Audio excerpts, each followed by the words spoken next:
Bea Alonzo, nagbahagi ng bagong sulyap sa buhay matapos ang kasal, unang public appearance nila ni Vincent Co bilang mag-asawa.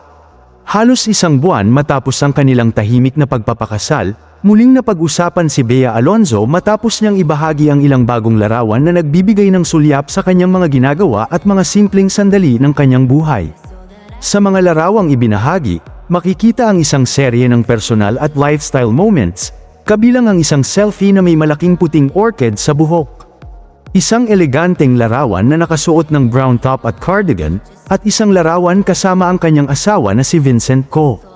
Kapansin-pansin ang simple at relaxed na dating ng mga larawan, na tila nagpapakita ng isang bagong yugto sa buhay ng aktres matapos ang isang wedding journey na ilang buwan ding naging sentro ng atensyon ng publiko. Unang public photo nila matapos ang kasal. Mas naging espesyal para sa mga tagahanga ang larawan nilang mag-asawa dahil ito ang isa sa mga unang pagkakataong nakita silang magkasama sa isang public social gathering matapos ang kanilang July wedding.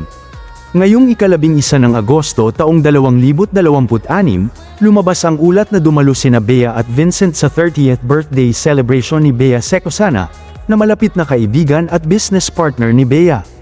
Iniulat ng bilyonaryo na magkasamang dumalo ang bagong mag-asawa sa naturang celebration. Kung pagbabatayan ang petsa ng kanilang kasal noong July 13, halos isang buwan, 29 na araw, ang lumipas bago sila muling nakitang magkasama sa isang public occasion. Mahalagang linawin na mayroon ng wedding photos na ibinahagi ni Bea 2 araw matapos ang kanilang kasal.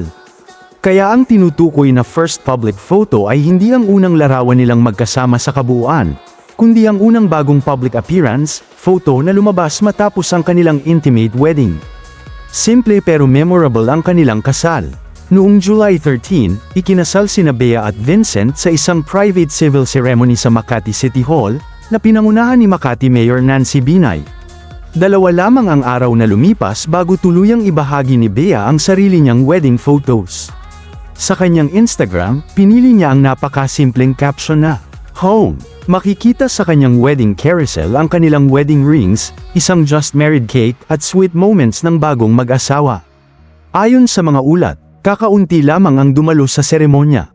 Kabilang sa mga naging witnesses ang malalapit na kaibigan at business partners ni Bea na sina Brina Secosana at Bea Secosana, kasama ang visual artist na si Pete Rich. Pagkatapos ng civil ceremony, nagkaroon din sila ng intimate reception dinner sa Texaco Asador sa Makati, na iniulat na may setup para sa humigit kumulang 12 guests. Wala ring professional wedding photographer. Isa sa mga nakakatuwang revelasyon ni Bea tungkol sa kanilang kasal ay hindi sila kumuha ng professional wedding photographer. Sa halip, ang kanyang close friend na si Brina Secosana ang kumuha ng ilan sa kanilang wedding photos. Ibinahagi rin ni Bea na last minute lamang niyang tinawagan ang kanyang hairstylist na si Ayu Manaog para tumulong sa kanyang bridal look. Samantala, sinabi rin ni Bea na siya mismo ang nag-makeup para sa kanyang wedding day dahil para sa kanya, mas personal ang paggawa nito mismo. Hindi pa agad nag-honeymoon. Hindi rin agad nakapag-honeymoon sina Bea at Vincent matapos ang kasal. 2 araw lamang matapos ang kanilang civil wedding, bumalik na sa trabaho si Bea para sa kanyang upcoming GMA series na Whispers from Heaven.